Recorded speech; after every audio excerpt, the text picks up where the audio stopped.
Hey, what's up everybody? True Boxing here. Thank you for coming back to Get Hit with the Truth. So today we're doing the what's next on the former unified lightweight champion of the world, George Kambosos Jr., following his second straight unanimous decision loss to Devin Haney. This time it was more convincing as Devin Haney went in there and really beat Kambosos up. But Kambosos showed the heart of a lion. You know, he fought his ass off. He fought hard. Came up short though. Dropping another convincing decision. So now the big question following that loss is what's next for George Kambosos Jr. following it. And, you know, coming off of two dominating losses, it's kind of tough to say. You never know. I mean, you know, you got back-to-back losses to the same guy. So obviously you would think, you know, a rest is in order for Kambosos, especially since he's really fought you know, 4 or 5 straight world-class fights. You know, dating back to, I can't remember who he fought before Lee Selby. It might have been, Mickey Bay, I believe. I don't know if he beat him or not. I can't remember. But I know he defeated Lee Selby by a close decision. Then he beat Teofimo Lopez by a split decision. And then lost the back-to-back fights to Haney this year. So it's really tough to say what he does, or if he's going to be going to you know, the 140-pound division, possibly pursuing a rematch with Lopez, so Lopez could try to get his revenge, or is he going to stay here and try to get back in the mix in the lightweight division? It's really tough to say coming off of back-to-back losses, but I mean, I could take a real quick run through the top 10 and see. Obviously, a third fight with Devin Haney is off the table. That's not happening. A rematch with Teofimo Lopez, who's now at 140. You never know. I don't think he's going to want to do that next. I think he's probably going to want to get himself established at 140 before he would take that kind of fight on.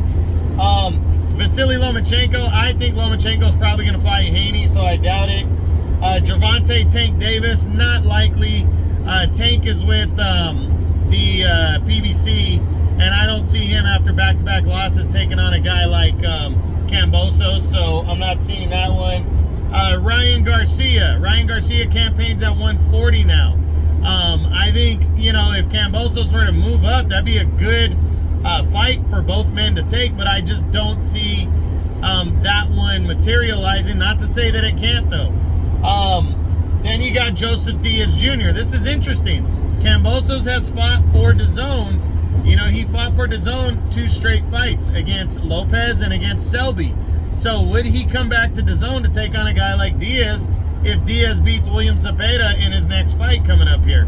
So I think that could be possible. I don't know if George wants to come back against a guy that I think it would be widely viewed that it would be like a 50-50 fight. I'm not sure he wants to take that kind of opponent on in his next one. Then Zaur Abdullayev coming off the win over Linares. I'm not sure he would take that fight. Javier Fortuna, you know, he campaigned at 140 in his most recent fight. Not sure if he would take on Kambosos coming off of a knockout loss like the one he had against Ryan Garcia.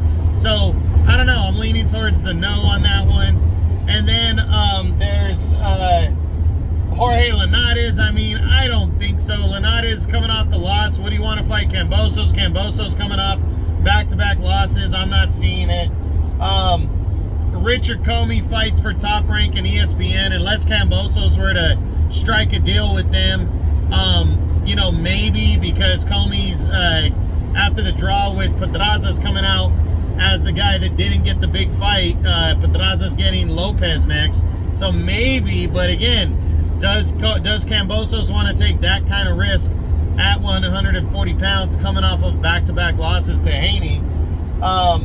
Isaac Cruz, he fights for the PBC. I don't see that one.